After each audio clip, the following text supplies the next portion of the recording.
Folks at home, welcome back to the Backyard Bass Pond. And as you can see, this pond is looking a little barren. About 3, maybe 2.5, 3 months ago, we stocked it with 1,000 golden shiners, and they are almost completely gone. I think there may be a couple dozen left. So it's time to restock the pond as well as our new bait tank. We just built a 100-gallon bait tank, and we're going to put some in there, and we're going to put some in here to feed these fish. But I always love these pond stocking videos because these bass are going to gorge themselves here in just a minute. Alright folks, Bonnie and Clyde's care package just came in the mail from Anderson Fish Farm. They were overnighted from Arkansas. Let's open it up. Alright, got some good insulation on them. I have to get through that. And folks, that's what a bass buffet looks like. It still amazes me that you can ship that many golden shiners overnight. But the bass will be happy. Alright, I'm going to get them acclimated to the water for about 15 to 20 minutes, and then we're going to dump a bunch of them in the pond with Bonnie and Clyde and a bunch of them in the holding tank. Alright, I got it set up right here in the shallow end. Gosh, Bonnie just came over and smashed a minnow that I had scared away. You can tell they are about to have a field day with all these minnows. Whenever you see them attacking like that, they are hungry, so this ought to be a perfect day to release these. So I just came back outside and my bag has floated off. Let's see if the bass are checking it out or not. Nope, Bonnie's down here. Hadn't been paying it much attention. Alright, as you all know, I got 2 underwater cameras, one right there and one right on the other side of the bag. I'm putting 2 more GoPros underwater, so we should be able to capture every angle. There's a look at them. Pretty good survival rate, I'd say. Going in with 1 net full.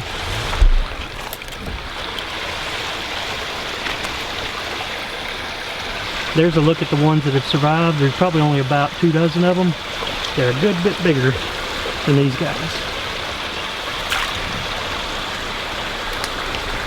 Alright, what's Clyde? He said, I'm ready.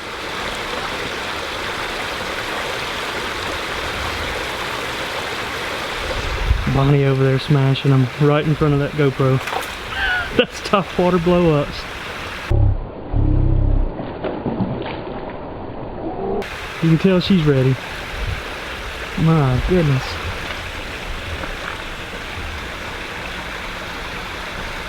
Yep, she's down there on the bottom. Eating them up. Got him.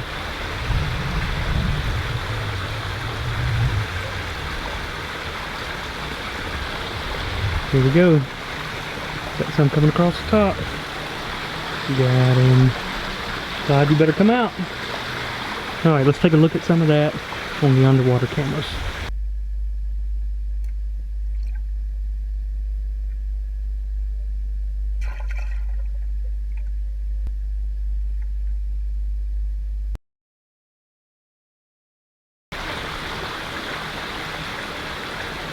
Bonnie said they're swimming right in front of me. I can't resist them.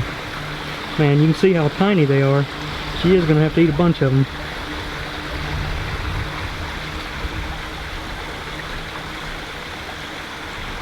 That was only 1 net full, and I think our fish are already stuffed. Time to go in with round 2.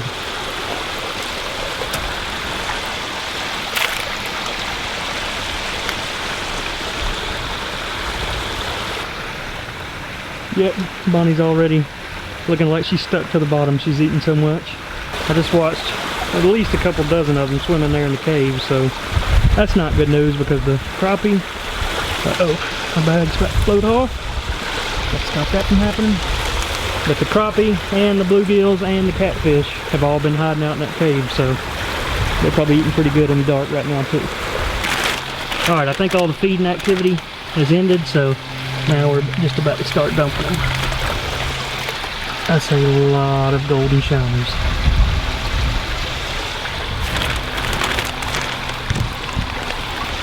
Just to show you the size of them. The little bitty guys. You can see that golden stripe down their back. There's a bunch.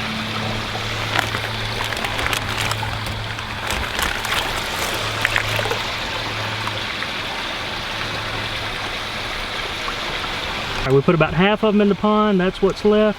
We're going to put that in the holding tank. Man, look at all of them. Alright, that ought to last them at least a few weeks. Now the rest of them are going to go in this 100-gallon bait well. If you missed the last video, we built this just for this purpose. This is going to kind of house the ones that we're going to feed Moby and then eventually put into the pond. So I got them acclimated, now I'm about to dump them in. Heading in. And that green light looks good.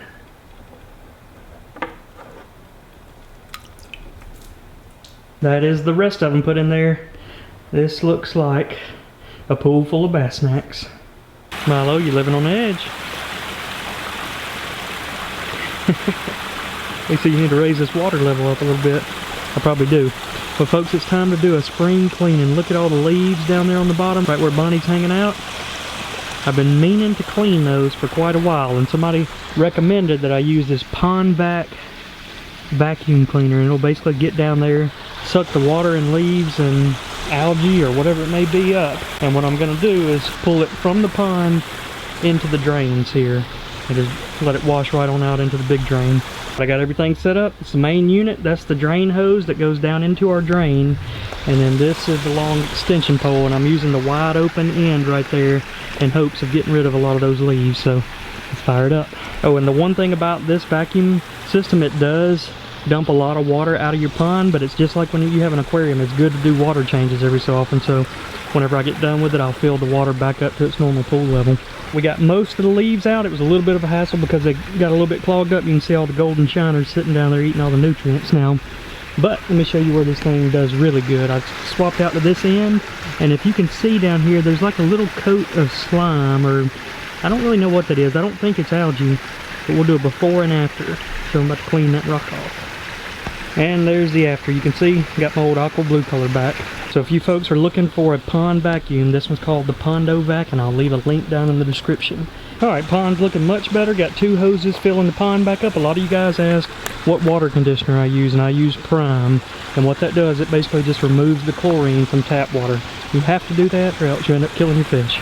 So if you're new to the channel, we also have some other fish in this pond besides our 2 pet bass. We have a crappie named Outlaw, we have 2 bluegills, and also a catfish named Shadow. Now these fish are shy, they only come out at night, so let's roll some of this underwater footage and see if we can spot them.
Alright folks, before we wrap this video up, I got a quick question for any pond owners. So as you all know, across the country we're all bracing for some record cold temperatures. Have any of you ever put heaters down in your ponds or koi ponds or anything like that? I've heard some bad stories about where the heater malfunction killed the fish. So guys, just let me know if it is safe to put heaters in here. That way Bonnie and Clyde don't freeze. But that is going to wrap up this video. Hope y'all enjoyed it, and we will see you all next time. Sign out for us, Milo. He said I'm out of here.